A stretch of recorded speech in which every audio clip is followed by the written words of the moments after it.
Welcome to Monday. Supreme Court, the illegitimate, untrustworthy, Christian nationalist Supreme Court, went to bat for Donald Trump today, as we knew they would. This will probably extend on to other states that have deemed him an insurrectionist and kicked them off of their ballots. Justices are in a bubble, and they're not dealing with, when they say, oh, Congress can do this, there are members of Congress, and we can go through the list, who are never going to do anything that would make life difficult for Donald Trump. So to think that the Congress is going to solve this, they barely can get a post office name these days. It's true. And you can go down the list of Supreme Court decisions that kicked whatever issue over across the street over to Congress, whether it is Obamacare, which is something that the Democrats were very happy about when they did that, a little bit of a different kind of court. Voting rights, I think, is maybe the primary example of what you're saying before this. Look, unfortunately for America, the court isn't necessarily wrong that this is the way the framers wanted it to be. They wanted Congress, the people who are closest to their constituents, to be able to make the rules and the laws. Explanation was not they didn't like Donald Trump. They said he participated in an insurrection. And I have to, an insurrection, and I have to say I got up at 5 this morning to do Casey Hunt's show and I'm exhausted. So. All right, guys, so we got to follow up on the current meltdown in the mainstream liberal media and among Democrats about the Supreme Court rejecting the liberal states' effort to keep Trump off of their federal ballots and attempt to rig the outcome of the 2024 election. The Supreme Court basically says, no, you cannot do this, okay? This is something that is reserved for Congress. And there are people in the mainstream liberal media that are so upset. People like Jim Acosta, for example, because this ruling came after a series of appeals by President Trump. He's using the appeals process in order to delay these trials that, again, are designed to affect the outcome of the 2024 election. And the Supreme Court is going along with it because they are trying to protect our democracy, right? Our republic. They're trying to do that, right? They're literally trying to not allow the obvious political persecution against Trump to affect the outcome of the 2024 election. And again, the mainstream liberal media, they're pissed off about that. They're so pissed that, again, Jim Acosta doesn't understand why Trump has the ability to appeal the decisions that are made by the courts. Apparently, he believes that Trump should not be allowed to have the same rights and privileges that everybody else has when it comes to appealing rulings that clearly and obviously are incorrect. And Jim, what do you say to all those Americans out there who are watching this, who are frustrated and say, Trump is getting away with breaking the law, that he files appeal after appeal, he tries to delay every proceeding that's brought against him in a way that is it just goes against what our judicial system should be about. Isn't he treated differently than just about everybody else in this country? Just about anybody else would not have the ability to appeal things until kingdom come. Well, actually, they do have the ability to do that. That's part of our justice system. Well, but for all practical purposes, that doesn't happen. The vast majority of defendants out there don't have the resources to drag everything out in umpteen different cases across the country. Yeah, so you seen that, you heard that, okay? Full-blown fascism, right, from CNN right there, okay? As this guy, Jim Acosta, apparently believes that as an American citizen, if your name is Donald Trump, you should not have the right to appeal judicial decisions that are clearly and obviously wrong, okay? And he's pissed off about that because Trump's appeals are delaying his trials that they desperately want to happen so that it can rig the outcome of the 2024 election. The Supreme Court is clearly and obviously trying to save our republic from the authoritarianism of the Democrat Party. But again, according to the mainstream liberal media, MSNBC, no, they're only doing this because they're afraid of Trump. They're just making it up. And all the justices were making it up. Why, though? Why? You've studied this court for so long. Because they were terrified. Of what? Trump? The reaction? The reaction. And I think that's clear from Justice Barrett's concurring opinion. She says all of this stuff she says the quiet part out loud. We this is not the time to amplify disagreement with stridency. The court has settled a politically charged case in the volatile season of a presidential election. Particularly in this circumstance, writings of the court should turn the national temperature down, not up. She's terrified. And they all were terrified, including the liberal judges.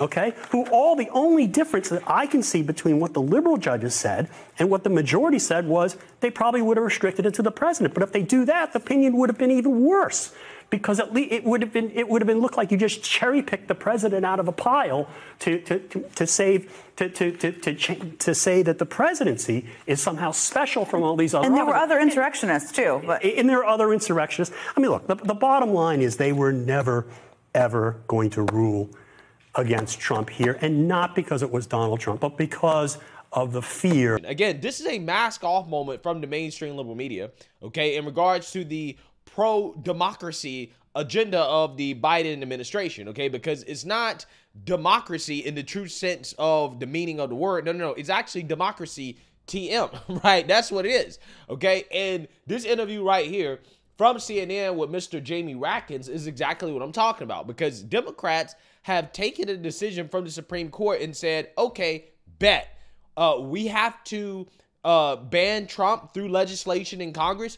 Okay, well, we're going to do that. As this guy has announced that they are going to reintroduce legislation to try to ban Trump from the ballot, okay? And this is important. This is an extremely important video to pay attention to, because it should tell everybody what's at stake when you go out here and you vote for Democrats. When you go out here and you vote for Democrats, you're voting for this type of fascism that Jamie Raskin is openly promoting on CNN, mainly really just to raise funds for his campaign, okay? But we all know that this is the intention of Democrats, and this is the type of country that you're going to get if you continue to keep Democrats in power. I want them and you to listen to something that you told me in August.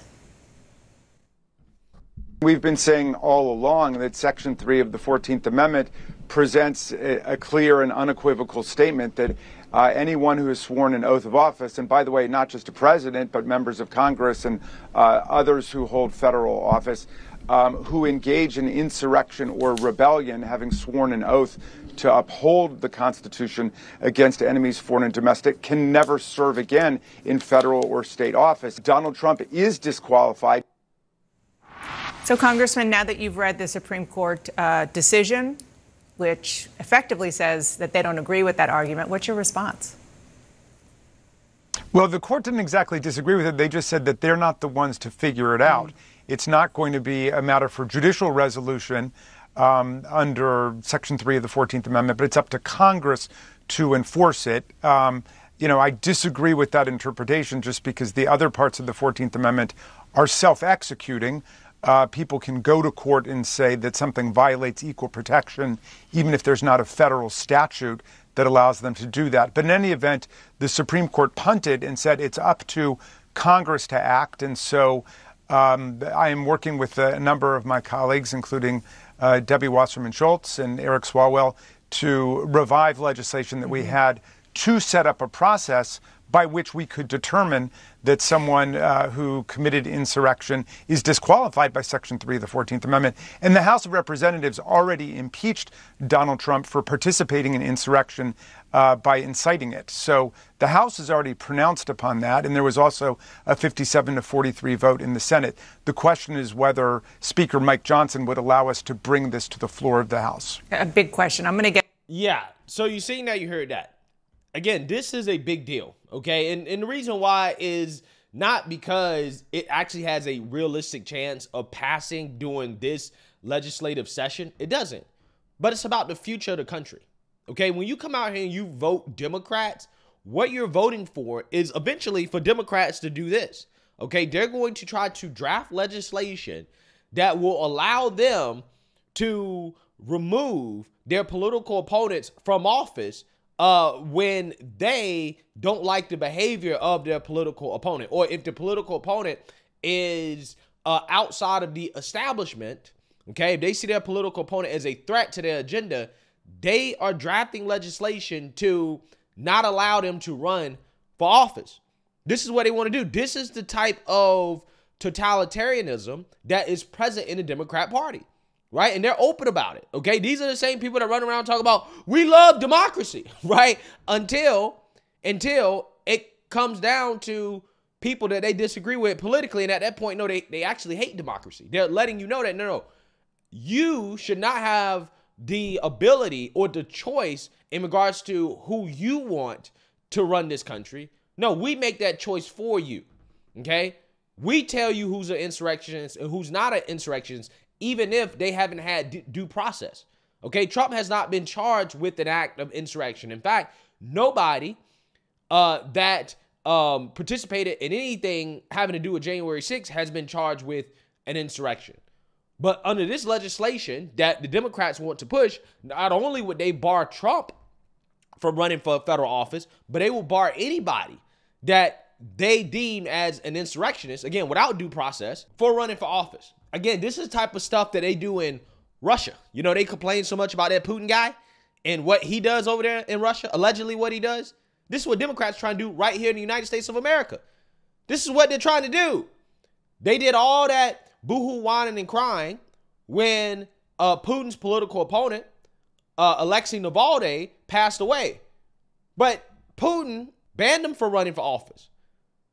And Democrats are trying to do the same thing to their political opponents that Putin allegedly was doing to his. Isn't it amazing how that worked? And then they want to come out here and fearmonger about Russia, Russia, Russia, Russia, Russia.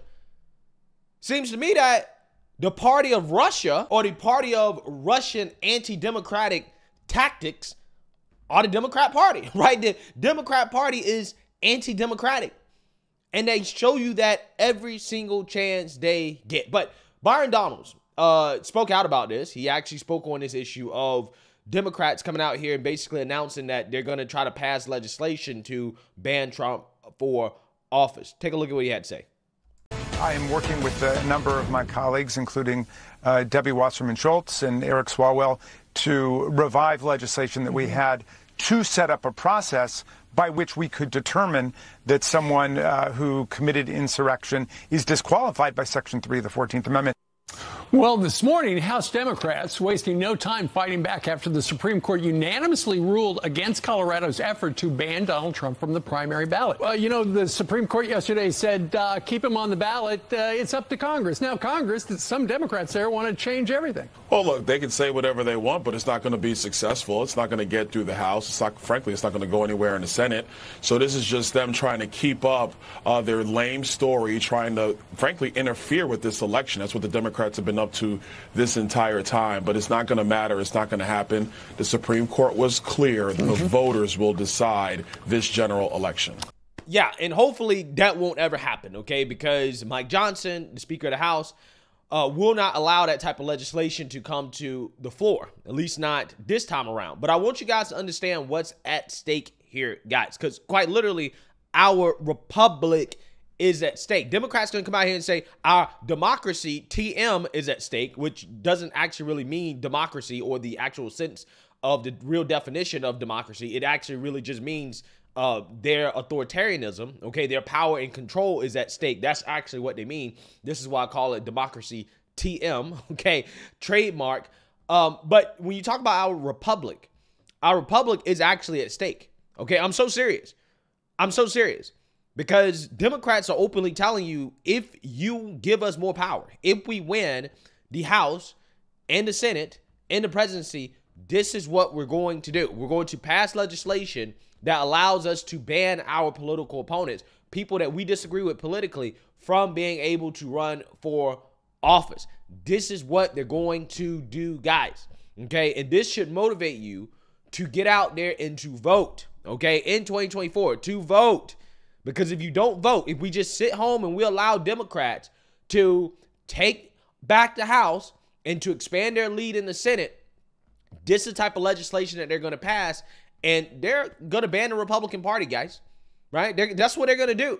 That's what they want to do, and they're signaling that, yeah, that's what we're going to try to do if you give us more power, okay?